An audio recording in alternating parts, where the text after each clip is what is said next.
Ferrand vous invite au cœur de l'histoire sur Europe 1. Et en ce dimanche après-midi, nous évoquons Henri III. Bonjour Franck Ferrand. Bonjour Anissa, bonjour à tous. On a dit tant et tant de choses sur ce roi Henri III, sur ses mignons, sur son bilboquet, vous savez.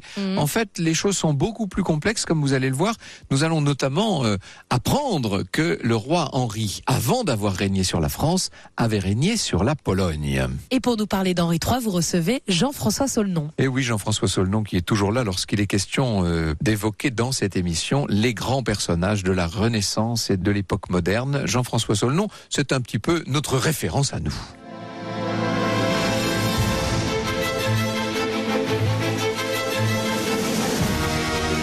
Au cœur de l'histoire sur Europe 1.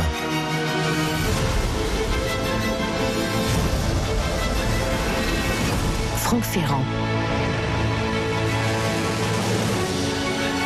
En cette année 1588, l'heure est aux décisions graves pour Henri III. Voilà plus d'un quart de siècle que les guerres de religion entre catholiques et protestants minent le royaume. Et depuis 1584, une circonstance attise encore les tensions, puisque depuis la mort du dernier frère du roi, l'héritier légitime du royaume est Henri de Navarre. Et Henri de Navarre, c'est le chef du parti huguenot. De quoi enflammer la Ligue ultra-catholique, prête à tout pour empêcher qu'un protestant ne monte sur le trône, quitte à menacer le roi lui-même d'ailleurs, accusé de ne pas lutter avec assez de constance contre les huguenots. Et ça va très loin. En mai 1588, le duc de Guise, chef des catholiques, enfreint l'ordre d'Henri III de ne pas se rendre à Paris. Il faut vous dire que Paris est totalement conquise, totalement acquise à la Ligue. La capitale réserve un accueil triomphal aux princes rebelles et très vite la situation dégénère. Le roi se met à craindre pour sa sécurité, il doit fuir Paris. Ça, c'est une décision lourde, humiliante. Cette fois, Henri III en a fini avec les efforts de conciliation. Il se prépare à rétablir son autorité, une autorité complètement bafouée. Et pour cela, il finit par opter pour un acte incroyable, un acte décisif et implacable. Il attire le duc de Guise et son frère, le cardinal de Lorraine, à Blois, et le 23 et le 24 décembre, il les fait tuer l'un après l'autre. Il touche ainsi les ultra-catholiques à la tête dans tout le royaume. Vous imaginez l'effroi causé par la nouvelle de cette double exécution, onde de choc terrible. Les ligueurs hurlent à la traîtrise du roi et bien sûr, une ville s'agite tout particulièrement, vous l'aurez compris, c'est Paris. Montaient ensemble dans le ciel de la capitale les supplications à Dieu et les appels au meurtre contre un roi satanique, raconte Jean-François Saulnon. Le 7 janvier 1589, la Sorbonne délia solennellement les sujets du royaume de l'obéissance due au souverain. Vous imaginez ça quand même. Ces portraits furent lacérés, jetés aux flammes. Chaque Français pouvait désormais prendre les armes contre lui. On souhaitait si ardemment sa mort qu'on confectionnait des effigies de cire à son image sur lesquelles on piquait consciencieusement des aiguilles en prononçant des formules magiques, une sorte de vaudou du XVIe siècle en pleine France. En quelques semaines, la plupart des grandes villes du royaume sont contrôlées par la Ligue, Nantes, Dijon, Bourges, Bordeaux, Lyon, Le Mans. La liste pourrait continuer longtemps. La situation est critique pour Henri III. Une grande partie du territoire se met à lui échapper et l'Église tempête. Vous imaginez ça, il a fait exécuter un cardinal. On dit même qu'il l'a fait rôtir à la broche. L'excommunication qui plane menace son prestige et son autorité. Quant au nouveau chef des ligueurs, le duc de Mayenne est le frère du duc et du cardinal assassiné, il entend bien ne pas laisser Henri III s'en tirer comme cela. L'entrée de Mayenne dans Paris, précise Jean-Pierre Bablon, le 12 février, est saluée par des transports. On lui décerne le titre prestigieux et inédit de lieutenant général de l'État royal et couronne de France. C'est assez dire que la monarchie est en sursis, puisque la révolution parisienne s'est donnée un généralissime. La menace militaire du duc de Mayenne est réelle. Il n'y a aucun accord à espérer avec lui. Alors là, on n'est plus du tout dans une période de transigence ou de négociation. Et c'est ainsi qu'au fil des semaines, le roi Henri III, mûrit une décision difficile, longtemps impensable, mais que la situation rend pressante. Une alliance avec les protestants d'Henri de Navarre. Nous y voilà.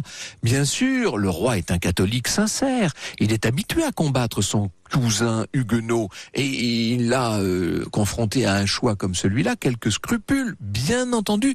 Seulement, que voulez-vous? Nécessité fait loi. Et cela tombe bien, Henri de Navarre a réfléchi de son côté, des contacts sont pris, des liens sont noués, le parti royal et le parti huguenot font un pas l'un vers l'autre, puis deux, puis plusieurs, jusqu'à ce qu'Henri III invite formellement Navarre à lui rendre visite. Et Navarre accepte la rencontre, malgré la méfiance d'une partie de son entourage, qui soupçonne évidemment un piège du roi de France. L'entrevue est organisée dans le parc de Plessis-les-Tours. Pas de doute pour les contemporains, après tant d'années de guerre, ce rapprochement est un événement considérable. Les deux hommes ne se sont pas vus, depuis de nombreuses années. Le roi a 37 ans, il a toujours son beau regard majestueux, mais il faut bien dire que ses traits ont vieilli. Quant à Henri IV, qui est de 2 ans son cadet, il porte une barbe légèrement blanchie. Jean-Pierre Bablon note: une immense affluence se presse. Les arbres sont chargés de grappes de spectateurs. Les courtisans et tout le bon peuple de Tours se frottent les yeux durant plusieurs minutes. Les rois restent à 4 pas l'un de l'autre, se tendant les bras sans pouvoir se toucher tant la foule était grande. Ce temps suffit pour se regarder et se reconnaître. Enfin, ils parviennent à se rapprocher.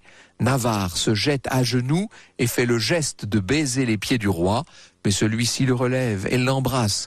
Tous deux multiplient les manifestations de tendresse à la plus grande joie de la foule qui trépigne. Ainsi, l'alliance du roi valois et du protestant béarnais, cette alliance tellement impensable, est scellée. Les deux ennemis sont prêts, ensemble, à en découdre avec les ligueurs.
Un extrait de la bourrée d'Avignonnaise par les musiciens de Provence sur Europe 1. Restez avec nous jusqu'à 15h.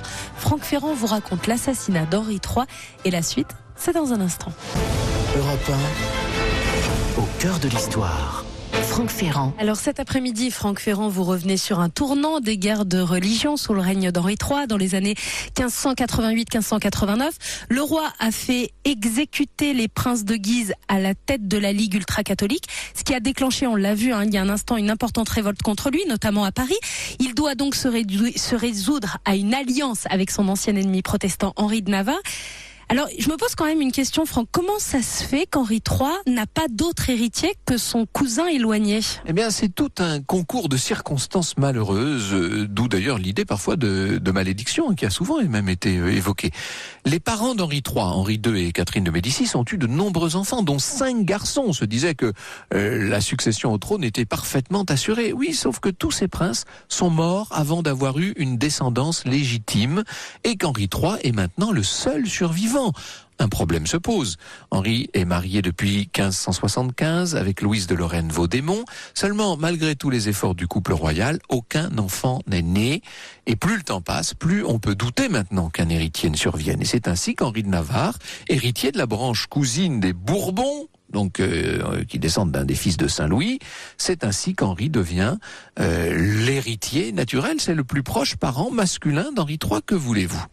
Le roi catholique et son cousin protestant désormais sont alliés, vous l'aurez compris, ce qui n'exclut pas le maintien d'une certaine suspicion entre les deux partis, bien entendu. Mais ensemble, ils se sentent assez forts pour contrer les ligueurs, pour contrer le duc de Mayenne et ses ultra-catholiques, avec pour but, bien sûr, de reprendre la capitale. Leur stratégie semble la bonne. Avec leur armée, quand je dis leur armée, c'est 30 000 hommes environ, ils vont enchaîner les victoires et s'approcher de plus en plus de la capitale. Navarre ne veut pas faire dans la dentelle, il plaide pour une prise d'assaut rapide de la ville. On dit qu'il se serait exclamé « J'avoue qu'il y va du royaume d'être venu baiser cette belle ville et ne pas lui mettre la main au sein ». Je ne le dis pas avec l'accent bernais, mais c'est pas l'envie qui m'en manque. Il assiège en tout cas la capitale méthodiquement, tandis qu'Henri III, lui, s'installe à Saint-Cloud, donc la résidence la plus proche, si vous voulez. Et c'est là, à Saint-Cloud, que le matin du 1er août 1589, Henri III, qui se trouve encore sur sa chaise percée, et donc dans sa plus totale intimité, Henri III reçoit une requête d'audience imprévue. La requête en question provient de Jacques Clément. Jacques Clément est un moine dominicain de 22 ans qui a fait le déplacement depuis Paris. Rien que ça, on devrait quand même se méfier de lui.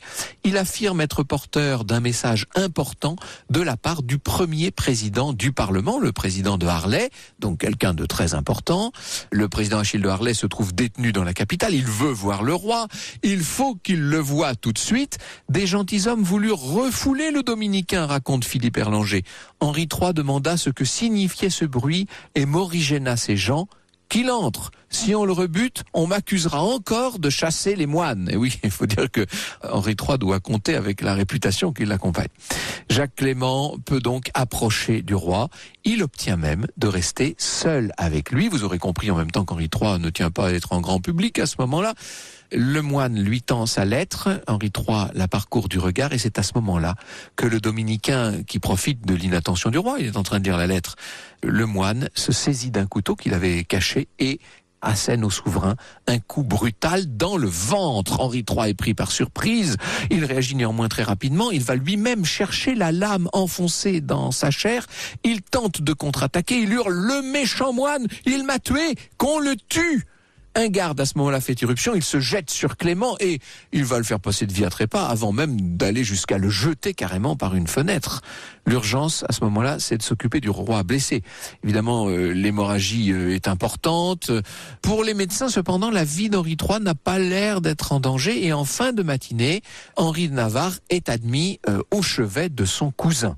Comme le raconte Jean-François Solnon, Henri III lui dit « Mon frère, je le sens bien, c'est à vous de posséder le droit auquel j'ai travaillé pour vous conserver ce que Dieu vous a donné. C'est ce qui m'a mis en l'état où vous me voyez. La justice de laquelle j'ai toujours été le protecteur veut que vous succédiez après moi en ce royaume dans lequel vous aurez beaucoup de traverses si vous ne vous résolvez à changer vous-même de religion. » Puis, il ajoute à destination des personnes qui sont là autour du lit, « Je vous prie, comme mes amis et vous ordonne comme votre roi que vous reconnaissiez après ma mort mon frère que voilà, et que pour ma satisfaction et votre propre devoir, vous lui prêtiez le serment en ma présence. » Chacun s'exécute, les gens ont la gorge serrée, il faut imaginer l'intensité dramatique d'un moment comme celui-là, c'est une scène pénible, douloureuse. Puis le roi, visiblement satisfait, renvoie Navarre auprès de ses troupes. Au fil de la journée, on peut dire de l'état du roi qu'il empire, la douleur désormais ne lâche plus Henri III, vient l'heure des derniers sacrements, puis celle de la mort dans la nuit. C'en est fini en France de la dynastie des Valois. Déjà chancelante, elle a été achevée par un coup de couteau, un acte dont il faut bien dire qu'il cache encore quelques mystères. Europe 1 au cœur de l'histoire. Franck Ferrand. Alors cet après-midi, Franck Ferrand, vous nous racontez l'assassinat d'Henri III. Ça y est, il en est fini de la dynastie des Valois. Une mort quand même qui cache plusieurs mystères, Franck. Alors oui, la mort d'Henri III ouvre une période d'incertitude dans un royaume qui s'est enferré dans la guerre civile. Le contraste des réactions à cet assassinat le montre. À Saint-Cloud, où Henri III vient de mourir, ce n'est que douleur, consternation. Et à seulement quelques lieues de là, dans Paris assiégé, on applaudit l'œuvre de Clément le tyrannicide. Et oui, Clément le dominicain a débarrassé cette foule ultra-catholique de celui qu'on considère comme un tyran. est-ce qu'il va être capable de débarrasser la France de celui qu'on appelle désormais Henri IV? Aussitôt connue la mort du roi, nous dit Jean-François Solnon, prière publique, procession, messe et feu de joie y honorent son assassin, nouveau martyr de la vraie foi. Nul n'en doute, Clément a été investi d'une mission divine. Il a été le bras du Seigneur, tout à la fois Judith, David et Samson. On commande sans se lasser ses jeûnes, ses mortifications, ses prières, ses visions réelles ou supposées. Pour le glorifier, on ne recule devant aucune extravagance. Le moinillon au couteau est devenu un saint. De leur côté, les fidèles d'Henri III n'en feront pas moins écarteler le cadavre de Jacques Clément. Vous savez que l'écartèlement, c'est le sort réservé aux régicides. Mais enfin là, il était mort déjà. Ça lui a épargné ça, Clément. Premier problème pour ceux qui vont chercher à éclaircir les circonstances du meurtre, l'absence du témoignage de l'assassin. Évidemment, il est mort beaucoup trop vite. Or, le moins que l'on puisse dire, c'est qu'on aurait eu quelques questions à lui poser. D'abord, il paraît quand même étonnant que le dominicain parisien ait pu approcher si facilement du roi. Henri III était détesté par un grand nombre de ses sujets. On savait le climat qui régnait dans la capitale en proie à la Ligue. Et dès lors, il paraît incompréhensible que ce moine ait pu approcher ainsi du roi, avec en plus une arme qu'il avait dissimulée sur lui, sans qu'aucune fouille ne repère l'arme en question. Le roi, qui a tout de même été invité à la méfiance, c'est bien le minimum, a manqué de prudence, c'est vrai, en acceptant de le recevoir et de rester seul avec lui, mais il faut bien reconnaître que Jacques Clément a fait preuve d'un sang-froid extraordinaire. On est loin du personnage purement instable qu'on imagine parfois. Il a convaincu les gardes de ses bonnes intentions, il est resté parfaitement serein lorsqu'on l'a interrogé sur lui, il a eu toutes les bonnes réactions, il a trouvé les mots qu'il fallait. De plus, il possédait des documents qui pouvaient inspirer confiance. Il a réussi à obtenir un passeport, une lettre pour démontrer sa bonne foi, tout à fait crédible. Donc, on peut dire que tout ça ne sent pas l'acte improvisé. Tout ça a été longuement mûri, évidemment. Et ça renvoie à la question fondamentale de l'enquête. Jacques Clément a-t-il ou non bénéficié de complicité ? Il paraît à peu près impossible qu'il n'ait agi que de lui-même. Vous imaginez cet homme qui aurait été capable de monter tout ça, de se faire tous ses papiers, etc. Autre grande difficulté pour les enquêteurs, la guerre en cours qui ne facilite évidemment pas les investigations. En temps normal, ces investigations auraient pu être poursuivies au cœur de Paris, là d'où venait le moine, on aurait méthodiquement interrogé son entourage, etc. Là, évidemment, tout est beaucoup plus difficile. Néanmoins, des hommes d'Henri IV vont faire un joli coup. Ils parviennent quelques mois plus tard à s'emparer du supérieur de Jacques Clément, son supérieur dominicain, au cours d'une opération autour de la capitale. Son procès s'ouvrit devant le Parlement de Tours, raconte Jean-François Solnon. Le prieur nia tout. Non, il n'avait rien su des intentions de Clément. Non, il n'avait pas prêché avant la mort du roi pour appeler au régicide ou après pour le glorifier. Il n'en fut pas moins condamné à mort pour crime de lèse-majesté et écartelé sans avoir confessé le secret du meurtre ni donné ses complices. Est-ce qu'il faut s'arrêter là dans l'enquête ? Est-ce qu'il ne faudrait pas remonter encore d'un cran ? Les preuves formelles manquent évidemment, mais on peut bien imaginer que le duc de Mayenne ou sa sœur Catherine de Lorraine ont eu à un moment ou à un autre un rôle dans cette affaire. Ils auraient ainsi vengé la mort de leur frère exécuté à l'instigation d'Henri III. La couronne d'Espagne, proche de la Ligue, a pu elle aussi être évoquée comme commanditaire possible, là non plus sans preuve indiscutable. On peut aussi s'interroger sur la cible de l'attentat. Pourquoi s'en prendre à Henri III lui-même et non à son héritier protestant, à ce menaçant Henri de Navarre, qui devient donc par le fait même du crime le roi Henri IV ? Avouez que la question mérite d'être posée. Quoi qu'il en soit, la mort du dernier Valois met donc Henri IV dans une toute nouvelle position et face à un défi de taille, redonner son unité au royaume, sous son autorité. Inutile de vous dire que tout ça ne va pas se faire du jour au lendemain, ça va prendre du temps. Henri va d'abord peiner face à la résistance de Paris et puis finalement il y entrera, mais il n'y entrera qu'en 1594, c'est-à-dire presque 5 ans après la mort d'Henri III. Il sera entre-temps devenu catholique, ce qui est censé arranger les choses, j'ai bien dit, ce qui est censé seulement les arranger. Bonjour. Bonjour Jean-François Solnon. Bonjour. Merci d'être avec nous pour évoquer cette figure tellement méconnue, tellement mal connue d'Henri III. Europe 1 au cœur de l'histoire. Franck Ferrand. Et cet après-midi sur Europe 1, nous sommes au cœur du mystère Henri III, le mystère de cette mort, cet assassinat. Et nous allons plus loin avec votre invité, Franck Ferrand. Vous recevez Jean-François Solnon. Il est historien, auteur d'Henri III, paru dans la collection Tempus chez Perrin. Alors d'abord, Jean-François Solnon, si vous êtes d'accord, quelques questions sur le crime de Jacques Clément lui-même. C'est un assassinat dont on parle relativement peu, qui s'est fait avec une facilité invraisemblable. Ce moine dominicain est introduit auprès du roi, il reste seul avec lui, le roi est sur sa chaise percée, il en profite pour lui enfoncer un couteau dans le ventre. Comment est-ce qu'on n'a pas été plus prudent alors qu'on était en pleine guerre civile et qu'on savait Henri III très menacé ? Il faut croire que le service de sécurité n'a pas été à la hauteur de l'enjeu, parce qu'en effet, on est en période de guerre. Henri III fait le siège de Paris. On sait que Paris est dominé par les catholiques ultras et qu'il n'y a pas une paroisse dans Paris où un prédicateur n'appelle pas au meurtre du roi de France. Et là, le souverain va recevoir un religieux cordelier qui est censé lui apporter un message venu de Paris. Et à notre grande surprise, il le reçoit en effet dans l'intimité, alors qu'on l'avait mis en garde, et le coup a pu être fait très rapidement, et avec une sûreté de la part de Jacques Clément qui est tout à fait étonnante. Parce qu'au moment où Jacques Clément est introduit dans la petite pièce, on peut dire la garde-robe en quelque sorte, où se trouve le roi de France, le procureur général du Parlement de Paris, qui avait rencontré Jacques Clément la veille, dit au souverain, ne pensez-vous pas qu'il faille le fouiller ou prendre des précautions ? Voilà, oui. Et là, l'assassin aurait pu précipiter son geste en pensant qu'il allait être démasqué. Pas du tout.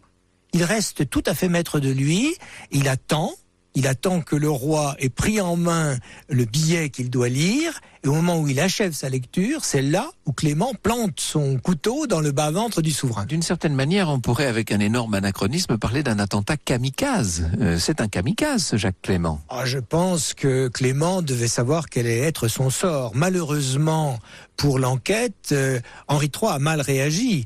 Quand il dit « cet homme m'a tué, qu'on le tue », bien sûr, il se prive. En même temps, mal réagi avec un couteau dans le ventre, ça peut se comprendre. C'est vrai qu'on n'a pas de leçon. On n'a pas de leçon à lui donner.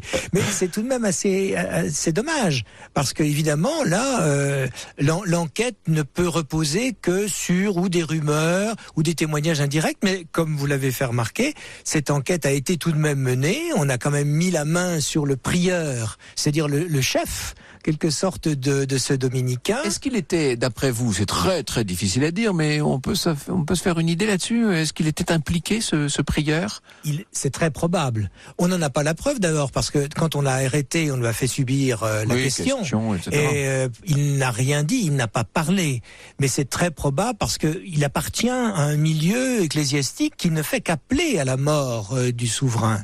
Et puis, au-delà de ce monsieur qui s'appelait le prieur Bourgoin, il y a peut-être derrière lui, pour mettre sur pied cette affaire, d'autres complicités, parce que finalement, lorsque Clément croise, la veille de son forfait, le procureur général du Parlement, que lui dit-il ? Il lui dit « J'ai ici, d'une part, un billet écrit en italien, du président du Parlement qui est alors prisonnier de la Ligue à Paris.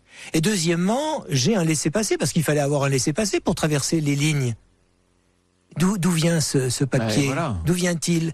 Il a pu lui être rédigé et donné par le prévôt des marchands, c'est-à-dire le maire de Paris, qui s'appelait Lachapelle-Marteau, qui était un fiefé ligueur. Par conséquent, on peut remonter comme ça sans preuve absolue, mais on peut remonter la filière et arriver alors au sommet de ceux qui avaient intérêt à la disparition du roi, c'est-à-dire le frère et la sœur du duc de Guise assassiné quelques mois auparavant, c'est-à-dire le duc de Mayenne et la duchesse de Montpensier. On peut dire donc que, quasiment à coup sûr, Jacques Clément a agi sur ordre, ou en tout cas entouré, accompagné, Jacques aidé. Clément a eu des commanditaires et ça a été le bras armé des ligueurs, des catholiques ultras, comme on a l'habitude de le dire, qui tenaient Paris. Oui. Et qui vont fêter la mort d'Henri III, bien entendu. Alors Henri III, qui a toujours été mal jugé par ses contemporains, cette hostilité au roi ne va faire que se développer, y compris après sa mort. Voilà, on n'a même pas la charité de penser à l'âme du défunt. On l'accuse davantage encore. Et non seulement on l'accuse de tous les maux, mais on va jusqu'à prétendre qu'il est mort après avoir refusé les ultimes sacrements. Donc ça voudrait dire que le roi de France, loin du Seigneur, est mort en impie. Ce qui est évidemment totalement faux, bien sûr. Totalement faux, mais ça montre assez la haine qu'Henri III avait suscitée chez les ultra-catholiques parisiens. Il les avait profondément dégoûtés, et c'est vrai que l'assassinat du duc de Guise à Blois, quelque temps plus tôt, n'avait pas aidé les choses. L'assassinat du duc de Guise et du cardinal a été une opération techniquement réussie, mais politiquement tout à fait fâcheuse. Oui, voilà. Et Catherine de Médicis, qui était elle-même à l'article de la mort, l'avait senti et compris. Lorsque Henri III se rend dans l'appartement de sa mère pour lui expliquer Monsieur de Guise est mort, elle aurait eu cette phrase, ça a été bien taillé, mais maintenant il faut recoudre. Voilà. C'est-à-dire qu'elle a une vision politique à plus long terme. Eh oui, elle a bien compris que la réconciliation serait impossible. Pourquoi les ligueurs s'en prennent-ils au roi catholique et non pas à son cousin et successeur désigné protestant? Ça reste un mystère. Ça reste un mystère. Est-ce que concrètement, techniquement, il était plus facile de s'en prendre à ce souverain qui résidait dans ce château des Gondis à Saint-Cloud? Beaucoup moins bien gardé, visiblement. Moins bien gardé. Je parlais du service de sécurité tout à l'heure qui ne fonctionnait pas. Et alors que Henri de Navarre était peut-être plus entouré par ses compagnons, par les officiers, et Henri de Navarre ne cessait de bouger puisque le siège de Paris, il le faisait sur le côté nord et ouest de la capitale. Et puis il y a une part de mystère. Oui, qui restera. Qui reste entière. Il faut que ça reste, sinon nous n'en parlerions pas aujourd'hui. Alors, Henri III est donc mort. On va encore salir sa mémoire. On va traîner, si j'ose dire, métaphoriquement son cadavre dans la boue. Qu'en est-il du véritable personnage? Qui était vraiment le roi Henri III? C'est ce que nous allons essayer de voir avec vous dans un instant. Europe 1 au cœur de l'histoire. Franck Ferrand. Cet après-midi, nous sommes au cœur de l'histoire d'Henri III, jusqu'à 15h, le mystère Henri III. Nous allons plus loin, Franck Ferrand, avec votre invité Jean-François Solnon. Il est historien et auteur d'Henri III, paru dans la collection Tempus chez Perrin. Oui, il faut peut-être que nous commencions, Jean-François Solnon, par expliquer à nos auditeurs qu'Henri III n'est qu'un des nombreux enfants d'Henri II et de Catherine de Médicis, plusieurs fils.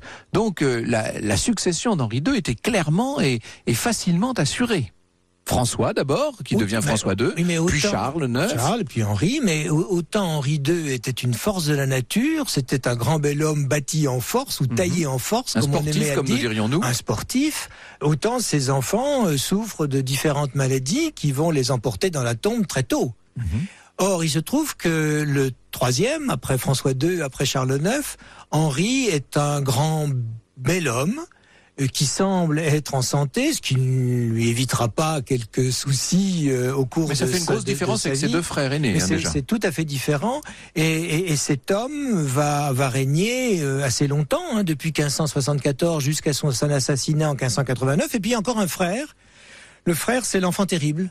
C'est François, qui s'appelle François duc d'Alençon, qui va s'appeler ensuite François duc d'Anjou, qui vraiment... Le mouton noir de la famille. Véritablement, et qui essaye de se tailler une couronne quelque part, peut-être aux Pays-Bas, peut-être en Pologne, lorsque Henri III est rentré de ce pays lointain, et qui ne va cesser d'intriguer et de comploter contre son frère. Nous allons parler de la Pologne dans un instant. Peut-on dire de celui qui va devenir Henri III qu'il est le chouchou de Catherine de Médicis? C'est le fils préféré. Catherine de Médicis, vous savez, a attendu pas moins de 10 ans pour donner naissance à un héritier. 10 ans de stérilité. Oui. Donc 10 ans ça de menaces de sa vie. De menaces de répudiation. Et ensuite, si j'ose dire, les maternités s'enchaînent. Et à partir du moment où le secret a été percé, on va pas entrer dans tous les détails, mais à partir de ce moment-là, elle se met à faire des enfants. Il y a 10 enfants, une douzaine d'années en quelque sorte, et elle a deux préférés. Elle a sa fille préférée, c'est Élisabeth ou Isabelle, celle qui va épouser le roi d'Espagne Philippe II. Et le fils préféré, évidemment, il est très très beau, c'est Henri, futur Henri III, qu'elle appelle mes yeux, qu'elle appelle mon tout. Enfin, elle lui passe beaucoup de choses. Et c'est un amour réciproque. Et il le lui rend bien parce qu'il est très attaché à sa mère. Et d'ailleurs, il va lui laisser tout de même une place, certes une plus petite place qu'elle n'osait le demander. Ça, c'est incontestable. Mais vous voyez, jusqu'à la fin de son existence, il est auprès de sa mère jusqu'au mois de janvier 1589, c'est-à-dire la date de la mort de Catherine de Médicis. Oui, il a été un fils très fidèle. Elle a eu de très grands espoirs en lui. Comment devient-il roi de Pologne? Racontez-nous cette histoire. La préoccupation de Catherine, c'est d'établir ses enfants avec une couronne. Donc on a l'impression qu'elle va chercher dans l'Europe du temps les moyens Bonaparte dans de donner une couronne à ses enfants. Et lorsque Charles IX régnant, la couronne de Pologne s'offre à Henri d'Anjou, évidemment, elle envoie immédiatement à Varsovie un ecclésiastique qui était l'évêque de Valence, il s'appelait Jean de Montluc, pour préparer cette élection, parce que la Pologne est un curieux pays, c'est une république qui a à la tête un roi, et c'est un roi élective. Qui est élu. Voilà, c'est ça. Où la noblesse a un très grand rôle. Or, la noblesse polonaise, va s'enthousiasmer pour ce prince français, parce que il est connu comme étant un militaire. Il avait remporté en effet des victoires brillantes pendant les guerres de religion, à Jarnac, à Maucontour, et il était très jeune. À cette époque-là, il avait une vingtaine d'années. Sa renommée a franchi les frontières, et les Polonais se disent, si nous avons à lutter contre notre grand ennemi oriental, c'est-à-dire le prince de Moscou, il nous faut un véritable militaire. La Moscovie à l'époque. Voilà. C'est pas encore la Russie, c'est encore la Moscovie. Et pour lutter contre le prince de Moscou, il nous faut un stratège. Donc Henri a été élu. Alors il faut imaginer dans la plaine qui est à côté de Varsovie, le rassemblement de toute la noblesse, parce que chaque noble est électeur et éligible d'ailleurs. Donc il y a 40 000 personnes qui se réunissent et qui votent pour Henri de Valois, et on lui offre ainsi la couronne. Mais attention, cette couronne ne lui est pas offerte sans contrepartie. Car dans cette monarchie qui est une monarchie élective, il y a un rôle très important joué par la diète. Et la diète est peuplée par les nobles.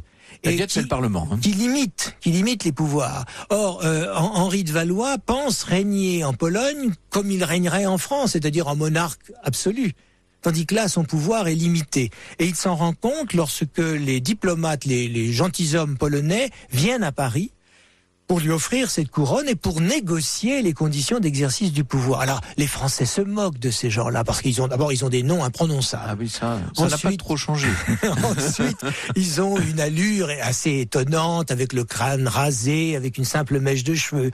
Leurs vêtements sont des vêtements très lourds. Ils arrivent à Paris au mois d'août. Ils sont très très habillés. Donc on se moque d'eux jusqu'au moment où on se rend compte que ces gens sont extrêmement cultivés, que leur langue ordinaire, la langue officielle de la Pologne, c'est le latin, qui parlent l'italien, l'espagnol, et que ce ne sont pas des barbares. Alors les négociations ont lieu, on demande au roi et au futur roi de Pologne de prêter serment sur les libertés polonaises, c'est-à-dire les limitations de son pouvoir. Henri renacle, tente à éviter cette prestation de serment jusqu'au moment où un noble polonais lui dit « Tu signeras ou tu ne régneras point ». Et voilà. Henri se plie à cet exercice, on reçoit magnifiquement ces gentilshommes polonais, on leur offre des fêtes absolument somptueuses, et ils s'apprêtent à partir pour ce lointain pays. J'allais dire, la réciproque est vraie, c'est-à-dire que l'arrivée d'Henri en Pologne va être somptueuse aussi. Il va trouver d'ailleurs en Pologne un certain nombre des pratiques qu'il introduira par la suite à la cour de France et qui sont en partie à l'origine de notre étiquette royale. Il a découvert ce que c'était qu'un monarque. Il était prince jusque-là. Il était prince, il n'était que le frère en quelque sorte, tandis que là, il exerce l'autorité, il préside la cour. Et dans ce château du Wawel de Cracovie, il règne. Il règne, mais on considère qu'il ne remplit peut-être pas toutes les conditions qu'on espérait de lui. Et il y a une période un petit peu d'incertitude. Pendant quelques mois, il faut dire qu'Henri n'a qu'une préoccupation, c'est de savoir quel est l'état de santé de son frère, qui règne encore à Paris, qui est Charles IX. Parce qu'il a quand même à l'esprit, tout couronné qu'il soit en Pologne, de quoi faire un jour de ceindre la couronne de France. Europe 1 au cœur de l'histoire. Franck Ferrand.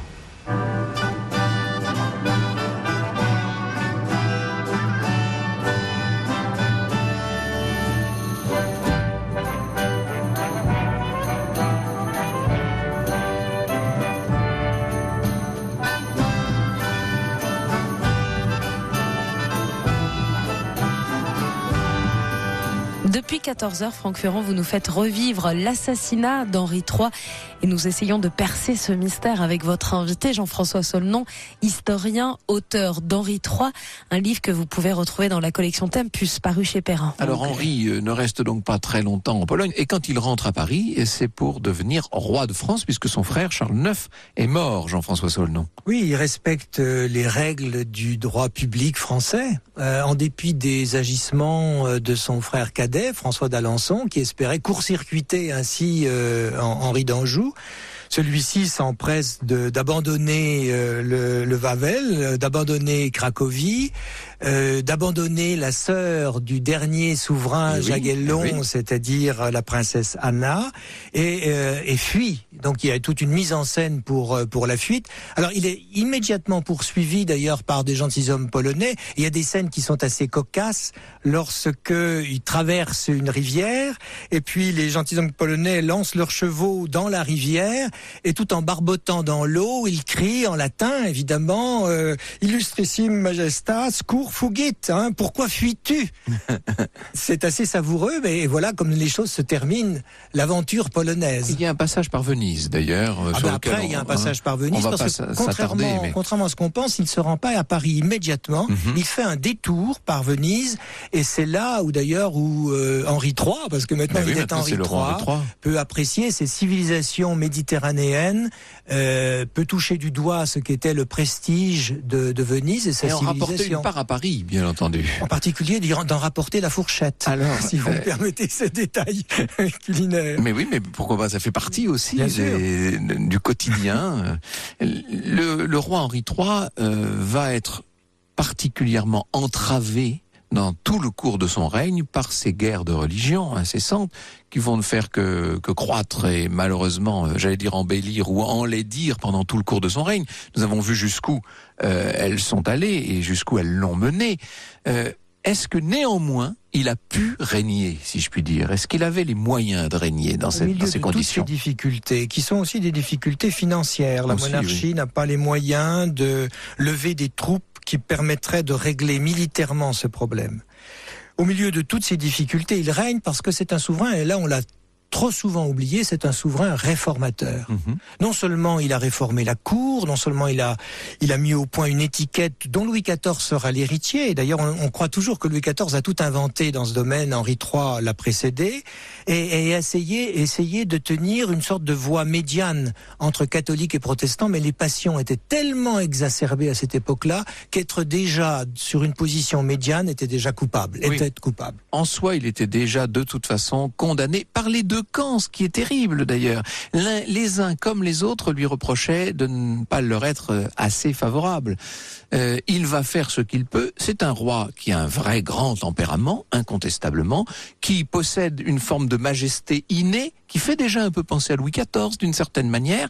Alors néanmoins, les Français en gardent deux images très célèbres. C'est le roi efféminé et c'est le roi des mignons. Que faut-il penser de cela, Jean-François Solnon? Alors, il est vrai qu'il y a une apparence d'Henri III qui a pu surprendre, sinon choquer, ses contemporains et surtout les générations à venir. C'est l'homme des pendants d'oreilles. Oui, c'est l'homme des petits chiens. Mais c'était la mode, partagée par beaucoup de personnes. Et c'est un homme qui aime à s'entourer donc de jeunes gens, généralement beaux, généralement cultivés, qui sont par ailleurs de fine lame. Qui s'entretuent volontiers. Et qui aiment les femmes aussi. Mais cette prédilection pour ces jeunes gens s'explique par le fait que Henri III veut avoir pour lui des gens qui soient sûrs et qui court-circuitent ainsi les grands féodaux. Donc il veut se constituer un entourage qui lui soit parfaitement fidèle. C'est cela qui explique et que tous ces jeunes gens se feraient tuer pour lui, il faut le dire. Hein. Ah, véritablement. Et outre ces jeunes gens qu'on appelle les mignons, il y a ce qu'on appelle les archi-mignons, c'est-à-dire de véritables têtes politiques. C'est le duc de Choiseul, duc de Joyeuse, pardon, et le duc d'Épernon. Et donc ces archi-mignons vont régner presque autant que le roi quand même. Et même au-delà. Et n'oublions pas la reine mère qui est là, présente aussi, avec toutes ces difficultés. On comprend que le règne souffre d'une image brouillée, et d'autant plus que ce roi n'a pas d'enfant et qu'il va être obligé de transmettre donc la couronne et le sceptre à un protestant. Mais ça, c'est tout de même le grand atout d'Henri III, et ce que les Français peuvent lui reconnaître. C'est-à-dire qu'il est allé au-delà des passions religieuses. C'est un catholique, mais c'est pas un catholique fanatique. Il est allé au-delà de ces passions religieuses pour qu'il y ait une continuité de l'État. C'est-à-dire que l'héritier de la couronne, c'est son cousin, lointain cousin au 21e degré, il est vrai, Henri de Navarre. Mais là, Henri III a respecté les règles du droit public français. Et cette fameuse scène où Henri III, qui vient d'être poignardé par Clément et qui s'adresse à son entourage en disant « Je vous recommande comme mes amis, mais je vous ordonne comme votre roi de prêter serment à Henri de Navarre », ça c'est l'histoire de la France dans sa continuité. Et on pourrait dire dans sa splendeur. Merci beaucoup Jean-François Saulnon. Je rappelle que votre Henri III est réédité en édition de poche chez Tempus, et qu'on peut également lire le récit de la mort d'Henri III dans un ouvrage paru sous la direction de Patrice Guénifet qui s'appelle Les derniers jours des rois, en coédition Perrin et Le Figaro Histoire. Merci Anissa, nous nous retrouvons demain pour notre rendez-vous au cœur de l'histoire à 14h sur Europe 1. Oui, avec une grande aventure demain lundi consacrée aux montgolfières. À demain Franck.